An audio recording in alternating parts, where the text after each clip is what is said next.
you can count on it. It's going to be some Saturday morning, and you're going to be sitting there eating your breakfast, and the doorbell is going to ring. And when you go to that door, you're going to see two people nicely dressed and carrying a briefcase. And they're going to give you a little magazine called Awake. And it's going to say, we would like to come in and talk with you about God and the kingdom that He has set up, that He's going to set up. Well, you've just encountered the Jehovah's Witnesses, and they are going to come to your home. One of the things that Jehovah's Witnesses believe about Jesus is that He was created by God, that He was the archangel Michael within the Old Testament, and then He took on a body and became Jesus in the New Testament. So He was a created being.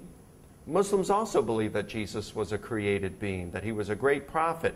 No way is He divine, they would say, but He was just a created being, but a great, a wonderful, holy man who was the Messiah.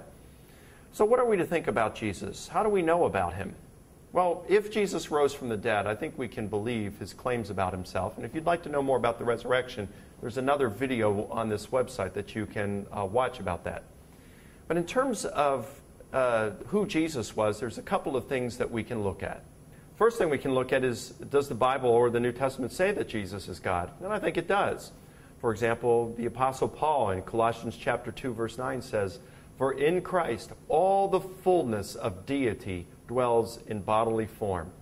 Now what's interesting about this verse is the Greek word theotetos. It's the only time it's used in the New Testament. May even have been a term that Paul coined. And it means the very essence and nature of what Jesus was, is God. And it says that all of the fullness of deity, that is nothing excepted, dwells in Jesus in bodily form. Now, I've studied Greek for well over 20 years. But of course, because ancient Greek is a dead language and I'm speaking and reading English most of the time, it's not as second nature for me as it would be, say, for a person who was brought up in Greece. So one time I asked a guy who reads Greek, who was brought up in Greece, and he was visiting over here, and I said, hey, when you read Colossians 2:9, what does that say to you? What's the message it's communicating? And he read it in Greek, and then he said, that's saying that God came down and put on a body. So it's pretty clear. John 1:1, in the beginning was the Word, and the Word was with God, and the Word was God.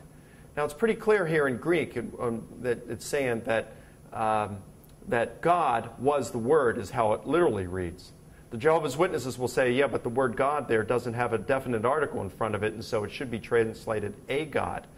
But this is false. They just don't understand what's happening here in Greek.